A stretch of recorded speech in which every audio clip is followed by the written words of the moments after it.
Hey guys, Huzzy here bringing you another video. Welcome back to Patch Note Breakdown. So this is for patch 14.11. As you may have noticed, it's been delayed, and that was because America was celebrating Memorial Day, I believe, on Monday, so it pushes it back one day. It's a decent sized patch, so we'll see what's throughout it. But yeah, what's noticeable is that they've actually updated kind of the look of the patch notes a little bit. It's a bit more modern, which is cool. So again, anything arena and stuff like that will ooh, an update on solo queue. What this? What's this? We'll see. I don't actually know what that is. Right, anyway. Whoa, that's a lot of champion stuff. Alright, we got nerfs 2, Camille, Aurelia, Jinx, Karthus, Mordekaiser, Talia. Buffs 2, Draven, Gangplank, Gnar, Kha'Zix, Lulu, Master Yi, Nami, Nasus, Pantheon, Singe, Smolder. Adjustments to Caitlyn. And again, I have seen like Riot go, you know, some people are like, oh, Caitlyn was so weak forever, and the new crit stuff made her crazy OP. They're just immediately going to just make the champion awful again. Riot's already come out and said we're doing an adjustment, not a nerf or a buff. So like, again, it's obnoxiously OP right now, obviously. So something needs to give. So Caitlyn, Hwei, K'Sante, and Ornn. K'Sante's there again, of course he is. Are being adjusted, and then a system change. 2, Absorb Life, Celestial Opposition, Cut Down, Essence Reaver, Immortal, Shield Bow, Infinity Edge, Static Shiv, and the Collector. And we're getting some Infernal skins. So there's that. So, what this? In case you missed it, we published a mid-patch update. Oh, I might have even missed that myself, to be honest. But there's stuff there. Fist Bump update. Fist Bumps are coming to Arena. Fair enough. Essence Emporium is coming back May the 30th. Reporting Riot IDs. Starting from patch 14.11, which is this patch, players will be able to report inappropriate Riot IDs in Champion Select. That doesn't make any sense, though. As well as in-game lobbies. From the Champion Select screen, hit the report next to... Okay. Surely, I mean, this is only a thing for the game modes that allow people to see your ID not in Champ Select. So like in Ranked, you can't see your teammates' names and IDs anymore. But okay, this is what interests me. So Apex MMR duo restriction will be turned back on in 14.11. Players who have Grandmaster plus MMR everywhere outside the 2 best regions in the world won't be able to duo. Players who have Master MMR in Korea and China won't be able to duo. Visible rank dual restriction remains unchanged across patches, so this is more of a reminder. Players who have GM rank everywhere outside of China and Korea are not able to duo. So yeah, this was an unfortunate change that basically everywhere apart from China and Korea, they now allow duoing if you're Master now. Again, I've spoken this to length, but it's a real big disappointment for someone like me who's a solo player. Duoing is a stupid, crazy advantage, and as someone that would never want to do that, because I just see it as it's not me climbing. You know, you're a single entity, and your duo partner's a single entity, and if you both get there like individually, that's cool. And people sometimes will say like, oh, you know, most duo players will get there anyway, but that's the thing, you never can say that unless they have. You never can say a duo player would get there by themselves, because everything changes when you duo. And it's one, it guarantees if you're playing with a good player, it guarantees a good player, like another good player. If you are a good player yourself, it guarantees another good player on your team. It guarantees another not rager on your team. These are guarantees as a solo player I don't have. But then also that even doesn't even talk about like the strategy among duoing, of if you're a mid laner and your duo is a jungler, you get, let's be honest, preferred treatment by your jungler a lot of the time, or in top lane, or in bot lane. If you're duo bot lane and AD carry and support, and the enemy bot lane isn't, that's an obscene advantage in terms of communication and coordination of when you're going for plays.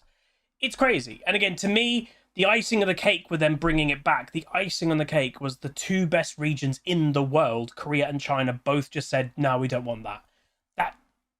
That screams so much to me. That's like, yeah, the 2 best regions in the world don't want that because they know individually it makes players worse. They want to be individual good players, and that's what makes their servers better. That's what makes their pros better, is them individually being better players. But whatever. a new server is coming. So the Middle East server. Again, don't be too surprised about this, by the way. The reason why this is coming is so Saudi Arabia obviously is investing in all different facets of sports and everything to kind of give themselves a bit of a better image. You know, have your own opinions about that. But they are, I think, funding the League of Legends World Championship, or not champion. It's something like, instead of like it being G2 and Fnatic and T1, it's Germany, Korea, Japan, UK. It's countries, I think, are going in this tournament, and I believe Saudi Arabia are funding that. So like part of that deal may have been, hey, we want a Middle East server that's better for our players. So fair enough. System change. So this is to stop the lane swapping, by the way. So earlier this year, professional teams started bringing back lane swapping, where teams typically don't interact much for the first 5 minutes of the game. We're fine with this practice being occasionally viable. We want the cost paid for it to be much higher than it currently is. There's no really punishment for it at the moment. So to achieve this, we are further increasing the damage reduction on mid and top turrets in the early game and paying out more gold for first turret. Damn, really? So the damage reduction is going up 75% for a tower in the first 5 minutes. So that 25% more damage reduction on a tower for mid and top tower. So if you're the duo that's swapped to top lane, which is usually the duo that's trying to avoid the lane phase, your tower will go, like, you're gonna be like at a snail pace killing that tower compared to the bot lane that you're leaving. And as a punishment for that, so one, you're killing that tower slower, but then, hey, the bot lane that you left in bot lane, they're one, going to kill the tower quicker, and two, they're getting double the amount of gold as a reward for actually staying down in bot lane. So only bot lane tower, by the way, is what doesn't have this. So you could say this is a nerf to some like heavy tower plate kind of top laners, especially. To be honest, not many, if any, really, of those, like, scions and stuff like that goes for a lot of tower plates. Practically none of those get plates in the first 5 minutes. It's typically the kind of 8 to 12 minute mark where they start to really get them. So this is a big nerf, massively, and mainly just for the lane rotation. So there's that. Caitlyn, so attack speed ratio increased, W headshot damage reduced, and R damage reduced. So yeah, first strike in combination with obviously the crit and then her other stuff. So they're giving her more attack speed, which is going to incentivize her. Hey, you can buy attack speed orientated items, not just the full crit AD ones. The headshot damage as well is going down. Yeah. So instead of it being a 40% across the board, am I missing something here? This is a buff, no? 40% bonus AD. Oh, no, I've read it wrong. My bad. So it used to be a 40% up to an 80% bonus AD, and that's where, like, Caitlyn's one-shotting people in late game if they stood on a trap. It's now 40%. So it's the same as rank 1. It's now, that's what it is. So it's halving it at rank 5. And then the ultimate, it's a 20% bonus AD ratio nerf. So, yeah, again, obviously they're trying to shift around, hey, you can't just one-tap people in late game anymore, which, again, is stupid. They're incentivizing your attack speed is a bit better in your natural growth. Buy some attack speed items, do more auto-attacks in general, not just that one big auto-attack when someone steps on your trap. So there's that. Camille, Q movement speed reduced, R on hit damage reduced. So yeah, less movement speed, which means she can't kind of like hit them and then run away and then go back in with so much movement speed. So that's good. And then the on hit damage for the Hextech Ultimatum is going down significantly in the base. A lot in the base, but staying the same in current HP. So less consistent in a way, but yeah, still Camille will probably be quite strong. Her kit is is strong. Corki. So these adjustments were made already. So this is just visible, like this has already happened. So like we don't need to go over these in detail, but they buffed the Q, they buffed the E, and they buffed the R. So they probably released, obviously, AD carry Corki. He no longer does magic damage. It probably was just a bit weak. So there's that. Draven, adoration loss on death reduced. Ooh, that's a lot. That's a good thing for Draven players. Damn. So we lowered Draven's bonus gold per kill in the micro patch, sorry, from 40 to 10 plus 2. Oh god, that was a big nerf. Damn. So, you know, straight away he'd get a bonus 40 gold just for killing somebody, but then you get 2.5 gold extra per stack. It went to 2 per stack. So yeah, it's still a lot of gold if you stacked it up. But obviously, what the big thing for Dravens, if they died, they used to lose 75% of those stacks on death, and that's what tilts so many Draven players. Is like if their support took it and they could have 100% got it, and then the Draven died, that really sucks. So you'll now only lose half of your stacks, so it's less punishing. And then the bonus, the bonus gold, they're actually giving him a little bit more. So 25 gold, it up from 10 as like your base gold increase, but still 2 per stack. So it's something. And then his damage on his Q is going down. Yeah, it is going down. This was already done, so I must have missed this micro patch. Again, it's a small amount, but there's that. Gangplank. So I will say, I played a Gangplank game when this patch just came out, and we actually did pretty good. And then I remember like, oh, he kind of felt okay. And I went on the Gangplank main subreddit. Oh my god, they were crying. Like, it's where sometimes like one-trick communities can kind of, I don't know, like it's an echo chamber, right? So like for me playing it as an ex-Gangplank player, I went on it, I was like, oh, this is pretty good, but I've not played him for a few months. But I felt fine. I was playing it in a diamond whatever game, and it was cool. And I haven't played him in ages, but I still did pretty good. But if you play Gangplank every day, all day, you can probably obviously tell if he's weaker on one patch or the next just in a day's time. But they were moaning like mad. Now, I'm not saying he was strong, but again, what they're doing is damage output is fine, and that's the thing that I will definitely say, yeah, his damage is good. Gangplank's issue, and what a lot of people struggle with, is survivability, in lane especially. So that's what they're actually buffing. So, and also, it's worth knowing, a lot of people are still building, like, the wrong build. So many people are still going Essence Reaver first item and stuff on Gangplank. I think even I did that. It's lost sheen. Like, it's way worse than it used to be. So people are finally, you know, the Trinity Force into Infinity Edge. That's much better than using the current Essence Reaver that doesn't have sheen. Sheen is such a big element for so many champions. Camille, Gangplank, and all those kind of champs. So he's getting a bit more base health.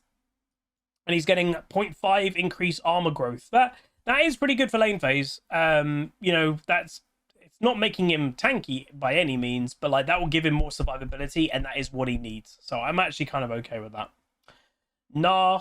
This champion.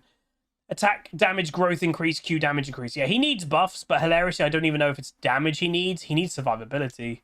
Because, like, any time you're in high rating with a Gnar, the thing is, high rating players on average are quite smart, right? They're not going to just take trades willy-nilly. And a top laner will time their engage when Gnar is vulnerable. So if Gnar's at the top of his rage bar, people aren't going to engage. It's like, oh, he's about to go mega. When he's just been mega and he cannot be for quite a while, boom, engage. And if a Gnar's caught a little bit in that situation, they just die. Obviously, a Gnar themselves should be like, you know, they should have the knowledge going, right, my mega's running out, the enemy top lane is going to look to go for me there. But that's when they just drop like flies. He's got no survivability at all in mini. But they're giving him damage. So attack and damage growth is going up slightly, and the boomerang throw is going up in terms of the scaling AD. I mean, again, he's still going to struggle. Like, I don't think Gnar's an incredible champion. And I do know, like, Riot August, he does say, like, Gnar is one of his biggest failures. He's kind of pro-locked in a certain way, because if you make Gnar too strong, that he can survive top lane okay, and then he is a ranged champion that can bully, you know, arguably, and then he's mega that can do a big engaged team fight and push 4 people into a wall, even 5. He's crazy. So they have to keep in at kind of a slightly weaker state than even you'd want, because then pro play would just be all over this champion. And yeah, I can kind of see that. But yeah. Hwei, again, very cool champion in the right hands. Obviously, he's very scary, and we in the past few months, even Riot and I and other people have spoken about, like, one thing that Riot really latched onto with like AD LeBlanc and stuff was its unhealthy nature. Of the whole premise of that pick was that you basically are not letting your opponent play, and then other people have kind of brung up kind of similarities with other things. So Corki was one of those. They've changed Corki.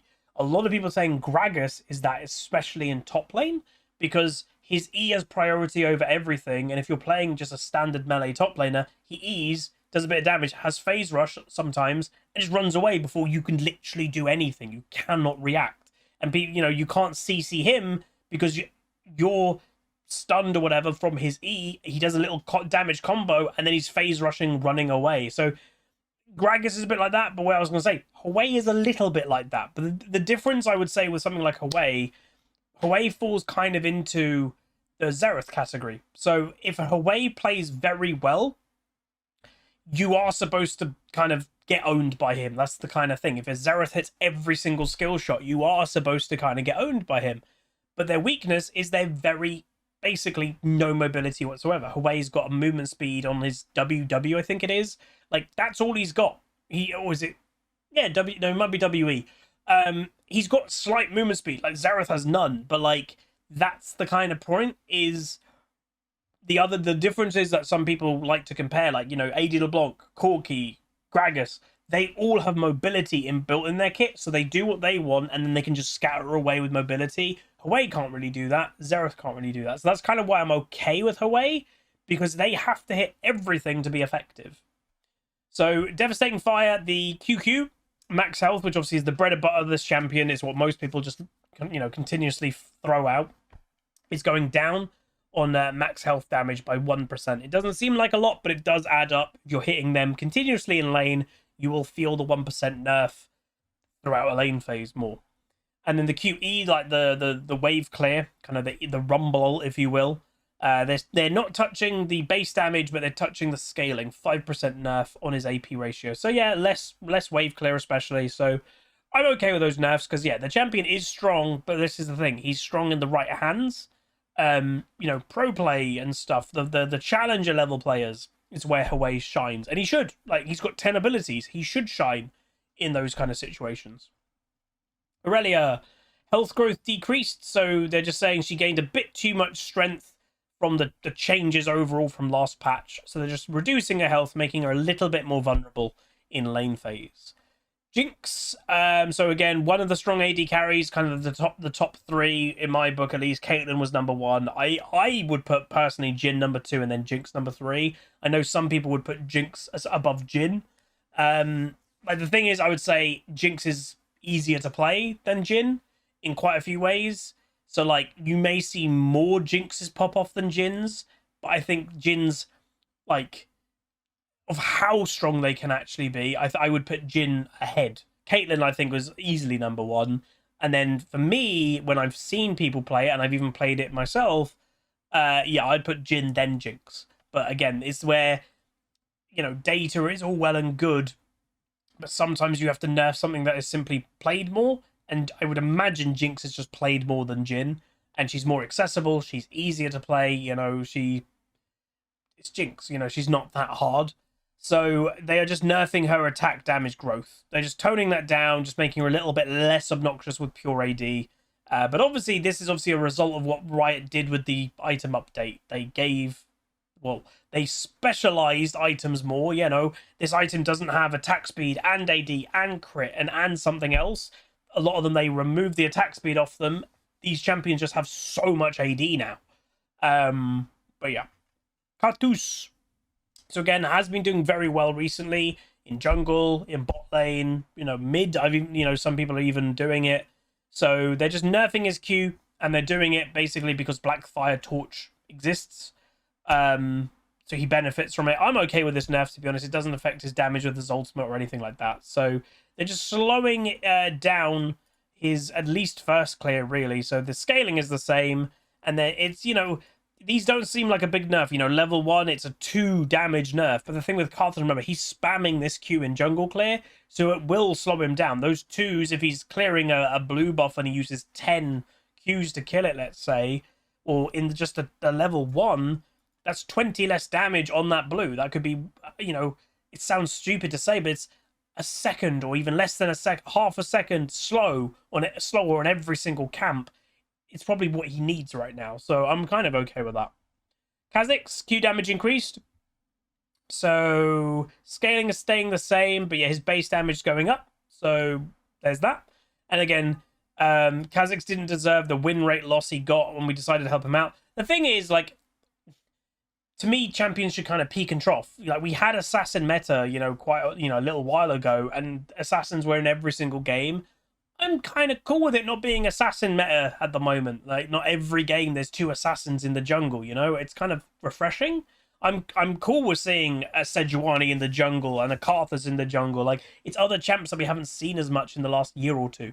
And, you know, especially that it's not Hecarim every single game as well. Like, but I'm okay with Kha'Zix not being as strong, but they're instantly giving a buff. So there's that. The mess of a champion that K'Sante is. So again, K'Sante fundamentally, and the community, from what I can tell, is in 2 camps.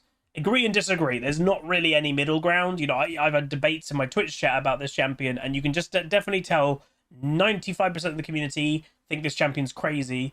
And then the 5% are like the hardcore. They love this champion. And some of them don't even play the champ. They just like the idea of him, and they defend him like to high, like hell. The problem with him is you can't have this type of champion ever be balanced. So I would put this akin to after rework Akali, they gave the champion way too much. Like, just simply in just the general concept of a champion, way too much stuff. So what did they do? They tried to buff it. They tried to nerf it, and then they nerfed it too much, and they had to buff it. But then, the kit's still broken. They fundamentally just had to remove parts of that champion's kit. And that's what I think you have to do with K'Sante. Like, he has been in more patch notes than I've ever seen of a champion since the launch of a champion. It's basically every champ. I think he's beating Zeri in the percentage that he's been in patch notes nowadays, which is crazy, by the way. He's always going to be here. Like, we're seeing him again. I think we saw him in the last patch or the patch before. We'll see him again in a few weeks. Like, that's the thing. You just will, because you know that they're not changing his kit. He's too crazy. Like, you can play this champion aggressive, you can play him defensive, and it doesn't hurt you if you're in a bad matchup, which he doesn't really have any. You just play like an actual tank instead of playing aggressive like an AD fighting champ. But he can play like an AD fighting champ. That's the point. It's mad. But anyway, so mana cost of his Q is being buffed. It's now being flattened to 20, so he can use that more often.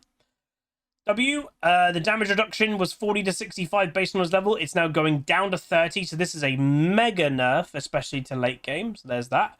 And then the maximum hold duration is also going down. So you could hold it for 1.5 seconds. So, you know, just to say, if it was rank 5 on previous patch, you could be holding that button for 1.5 seconds and having 65% damage reduction. Well, now he can only hold it for 1 second, and it's 30% no matter what. So that is considerable nerf. All-out damage reduction as well. So obviously for when he's at ultimate, it's all-out mode, probably inspired by All Might plus Ultra. So it used to be 57.35 just when you're level 6. But when you're in the ultimate, you did 75% damage reduction. It's being flattened to 60% damage reduction when you're in your ult. So hilariously, that's even less than what it used to maximum be without your ultimate. So it's nerfs. And then the ultimate, the healing that he used to get is also being buffed. He doesn't need that, but okay. Yeah, we're going to see him again. Like, just straight up. He's going to get more changes. This is not enough to make this champion bad by any means. It's not enough to make this champion balanced by any means. So we'll see him again. Lulu, our knock-up increase and cooldown at lower ranks reduced. So instead of a 0.5 seconds, it's 1 second. That's a good buff. That, you know, it helps Lulu out. You don't see much Lulu nowadays. And again, remember, obviously, the modern support, like, a lot of these enchanters, they can't compete with the likes of Camille and stuff like that playing support because they don't offer what they do. You know, if you're playing Lulu, you put all your eggs into the basket of, okay, AD carry, I'm empowering you. You are my strength. I make you stronger. Please be good. And what happens if your AD carry isn't good? Well, you lose the game. Or you don't do very well as Lulu or Soraka or whoever. The thing when you're playing, you know, Camille support or any of those type of modern supports, you are the strength. You know, that's the thing. You kill people. You carry from support. They can't compete with that. An enchanter just can't. So unless like they do nerf somehow that, and I think some of it is tied to obviously the gold income that supports get. It's probably a bit too high still, and also the new support items, they are still on average quite strong. I don't see it shifting that enchanters are going to be really good again. That's the thing I was going to say. So there's that. Master Yi, again, a problematic champion. Obviously not a very well-liked champion, because the fundamental problem that Master Yi has is, historically, he should only be really good in low rating. Like, just the way the champion is, he's pretty much the most one-dimensional champion in the game. There's not really any, and again, some people may disagree, but there's not really any skill expression to the champion. The main skill of the champion, and I've heard this before from Master Yi players, is their decision-making. Every champion in the game has to have decision-making, and Master Yi's isn't even in the high up on that list. Like, when to go in or out, every champion has to do that. That's not a unique thing to Yi, and other champions have to do that and also have mechanics. So he's a problematic champion, because if he is too strong, nobody feels like they've been outskilled by him, and he should be bad in high rating. Just fundamentally, a very one-dimensional champion should never be that good in high rating, because they get outplayed. But when Master Yi can just annihilate high rating games because of stats, it's not very fun. It's really not very fun. It's very frustrating for players to be like, oh, I'm in Master or whatever rank, and I just got right-clicked by Master Yi and I couldn't do anything. It sucks. So any buff to Master Yi, I kind of always am like, because I don't want to see this champ in my games, you know? And I think a lot of you guys don't probably either. So he's getting slightly more health, he's getting more armor, he's getting more AD, and he's getting more attack speed. Jesus, that's a lot of buffs. So Yi had suppressed base stat growth as a way to make him weaker in lower level play. But then you're just allowing him to be crazy in higher... I don't know, whatever. That's weird. Mordekaiser, passive damage decreased and monster cap increased, Q damage decreased late game. So he's currently one of the strongest performers in top lane, especially in lower MMRs. Obviously, they did give him the change that you cannot get out of his ultimate right now. You can't buy a QSS and leave his ult. That was crazy. Like, I said that straight away. But the thing with Riot, and not even Riot, game devs, they will hate to admit that was a bad idea, and game devs hate to admit that they were wrong. So instead of probably just getting rid of that element, that a lot of people were like, that's a bit weird. Because the thing is, when you're against a mod and if you're forcing people to buy a QSS, it is a form of like tax that the enemy team has to do. An AD carry doesn't want to buy a QSS. They'd rather buy a better item, but they have to buy it when there's a mod in the game. Well, now that they removed that, it's a problem. So instead of just like maybe getting rid of that mechanic, I would wager if they got rid of that mechanic that they implemented, they wouldn't need to nerf either his passive damage or his Q. Because that's the thing. The reason why it's so annoying is because people can't counter it anymore. When they're locked into the ult, Maud's like, haha, I can just kill you and walk on top of you with my passive, have Rylaider slow you and bonk you with Q. You can't escape. You cannot buy an item to get out of here. Just get rid of the whole you're permanently locked in thing, kind of. I don't know. But they are giving him jungle scaling on his passive. So, hey, guys, if you want to play him in jungle, it's better now. So, I don't know. He's fun to play, but yeah, like I think the permanent lock-in thing is probably not needed, but that's just me. So, he's getting some changes. Honestly, the damage numbers themselves don't look... Whoa, hang on. I was going to say they don't look that bad. They do. So the passive realistically is not going to be changed that much, and yeah, it's not really so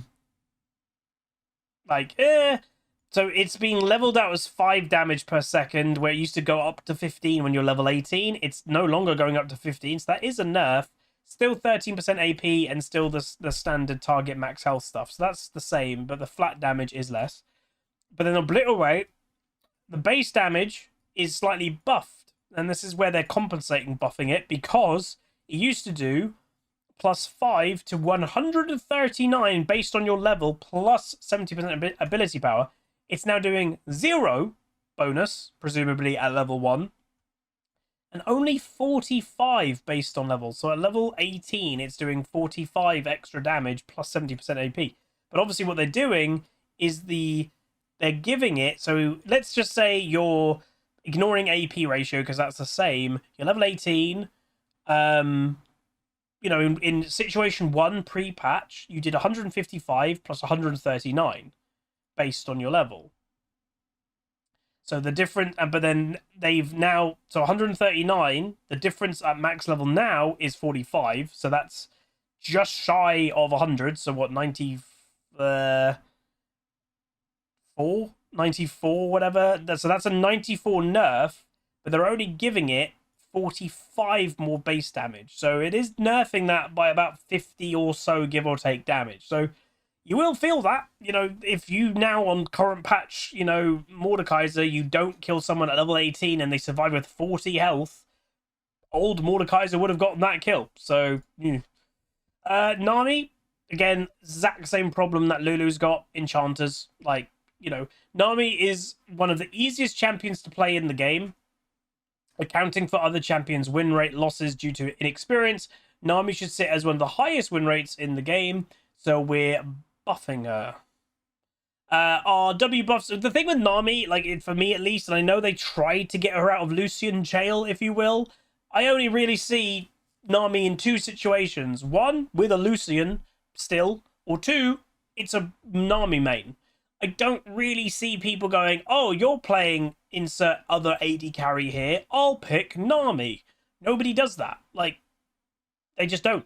So, I don't know, maybe she needs buffs to get out of, like, you know, Lucian jail, and hey, you can pick Nami anytime now. But again, it's still the Enchanter stuff that she just can't do as much as a non-support champion can do.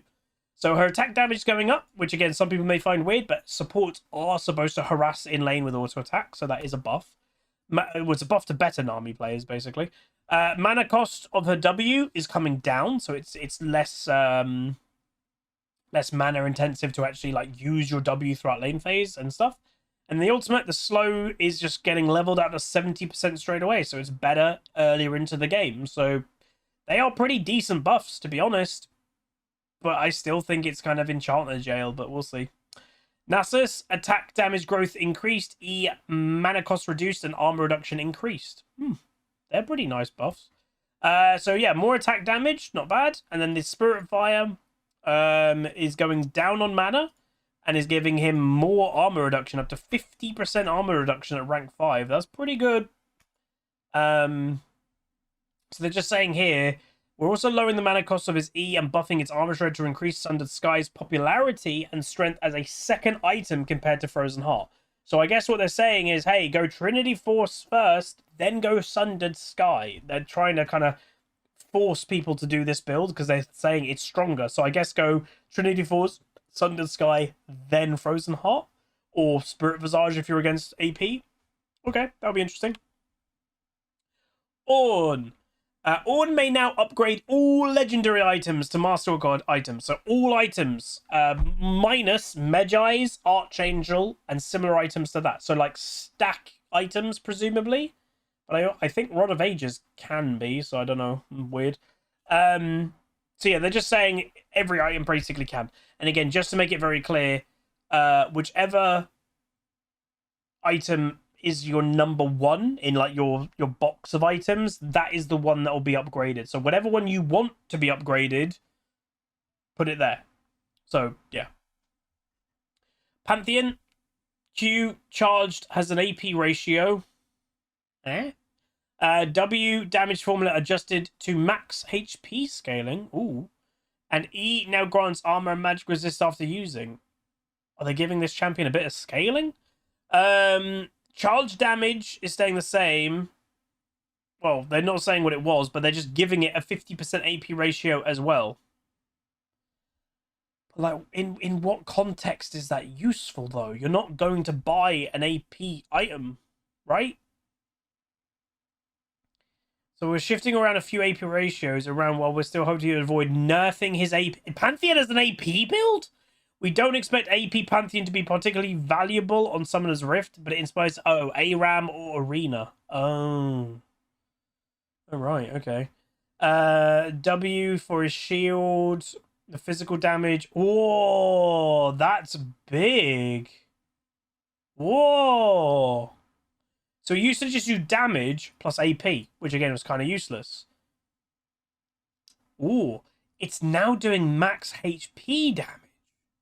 So, like, that is a real good buff to Pantheon top lane against bruisers or tanks. It means he actually can damage them now. Ooh, that's pretty good. And then plus 1% per bonus per 250 bonus HP. So that incentivized Pantheon to go a bruiser build, not like a full squish lethality build or something. Wow. And then they're also giving him jungle stuff, so you can jungle with him easier. And then the E now also grants 5 to 30 plus 2.5 bonus HP, armor and magic resist for 4 seconds. Oh, dude, okay. And then the spear hit will gain the bonus AP addition noted above the stretch. This is definitely giving him a bit better scaling. Like that straight up is good.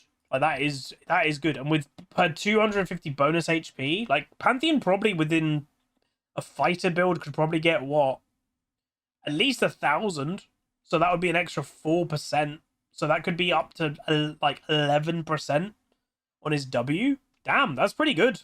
Like straight up, that's pretty good. And again, I've for a long time have been like, oh, Pantheon kind of sucks. Like you have to get ahead. I've never been scared of Pantheons in my games or anything like that because I'm like, oh, he's gonna fall off. You know, it's the kind of same as like early game champs where he is an early game. Like it's Renekton for me. You know, you guys saw me at the end of the season go, right, let's try to get Master. We got it on the last day. And I was against 4 Renektons or something on the last day, and I beat all of them because I was like, you're Renekton. Pantheon is in the same category as me, but giving him that is huge. That's scary. Samira! AD growth is going down. Damage. So wait, has Jin survived the nerfs, by the way? Damage is going the same, but it's a 20% bonus AD. Damn, okay. These were already done as well. Okay, so these are already a thing. They're just showing them again. So again, another AD ratio. So this is what she currently is, and it's just AD. And again, the thing is, and why they're probably hitting AD ratios, remember, so hard, is the AD, like, items that these champions are buying give so much AD now. So, yeah. Singed. Okay. Singed Q damage increased, R cooldown reduced at lower ranks. Again, Singed is kind of, I don't know, he's an odd champion. You either kind of like him or you don't. Again, very few mechanics on champ, and he doesn't, you know, he mainly just runs. And like, what I don't love about Singed, I'm not a big fan of any playstyles that are avoiding playing against other people. And Singed just proxy and don't lane against you. That's kind of boring, you know, that's not great in terms of skill expression. But yeah, so damage is going up on his Q. And his ultimate, the cooldown of is being flattened to his level 16 ratio, or cooldown, which is 100 seconds. Okay. Smolder, so again, a champion not as bad as SANTE, clearly, but still has his issues, because his kit is fundamentally strong. But base attack damage increased, passive crit scaling increased, Q cost reduced, and crit strike scaling increased. So the thing is, obviously, this champion wasn't like a crit champion, really. And him, again, losing Essence Reaver, Sheed and stuff was a major hit. He's an ability-based AD carry. So a lot of ability-based AD carries got a bit hit in this patch if they're not great with crit. Some are adjusting, like I have seen some absolute crazy Lucians with crit. But yeah, so in the micro patch, they already raised his base AD from 55 to 57. They're raising that again to 60. So there's that. His health is also going up. That's already in the game. And the health regeneration is already in the game. The passive, Super Scorcher Breath, was 40 to 52%. I don't know what does that percent mean. It says based on crit strike, but what percent, like, damage? Like, sometimes these patch notes feel a bit like incomplete, and I guess if you know Smolder really well, I don't. Like, I've played him a handful of times. I don't know what that percentage is. Is it a burn? I've got no idea. So if you can tell me what this percentage is, go for it in the comment section. But it's being buffed considerably, 52% to 70%. So not bad, whatever it does. The mana cost is being flattened, so it's a small nerf at rank 1, but from then on it's 25, so that's good. And then the crit strike scaling of the ability was 0 to 50% based on your crit strike chance. It's now 0 to 70%, 75%. So they're giving him better crit scaling in essence. So there's that. So maybe his passive can crit. Maybe that's what it is. I don't know. Talia, Q damage decreased. Just nerfing Talia. She's been in a lot of games. So they're just nerfing champs that have been around for a very long time, I guess. Oh, this is a big patch. So again, we're going to go through it decently quick because, yeah. So Blackfire Torch, this, I believe, yeah, this was already in the game. And obviously what was a bit annoying is like Blackfire Torch got released and it instantly got nerfed. But then, you know, all these crazy AD carries, you know, we've seen a couple of them that got micro patched and stuff. But the items didn't, from my knowledge. Like, they didn't hit Collector and Infinity Edge, the two kind of problematic, like, rush items that AD carries are going. They didn't nerf them, like, in a micro patch, like they did for Blackfire. Again, there is a little bit of AD carry bias, it does feel, in the balance team.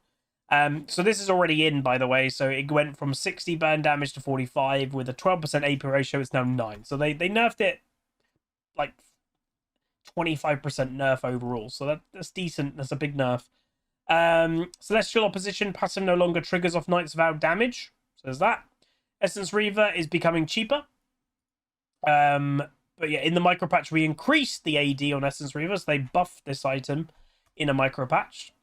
Fated Ashes also got nerfed, so the component, obviously, to the two burn items, Leandri's and Blackfire, this is already in the game because they obviously nerfed it. AP ratio, AP went from 40 to 30, and the burn damage went from 21 to 15. Shield Bow, the shield was 320 to 530. It's 720 shield at max level. That is a huge shield. Yeesh, damn. So again, Infinity Edge is being nerfed. The crit damage was 50%, it's now 40%. Again, this probably should have been in the micro patch, but they just didn't do it. At least it is being nerfed now. So again, AD carries should hopefully be a little bit less crazy with their absolute crit damage. You know, I've seen some crazy number crits.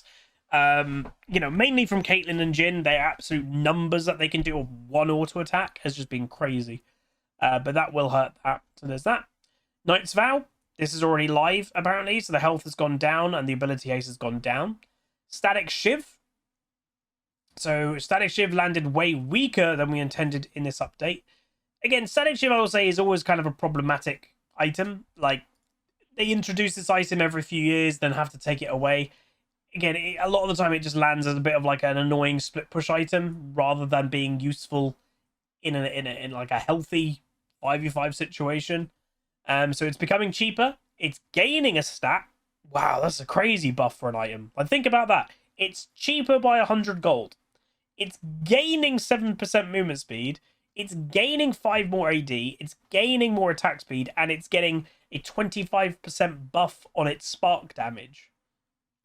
That's mental. The fact that it's getting cheaper and it's gaining every stat as an increase... Yeah, for some reason they're really trying to hard make that into meta. Okay. That's funny.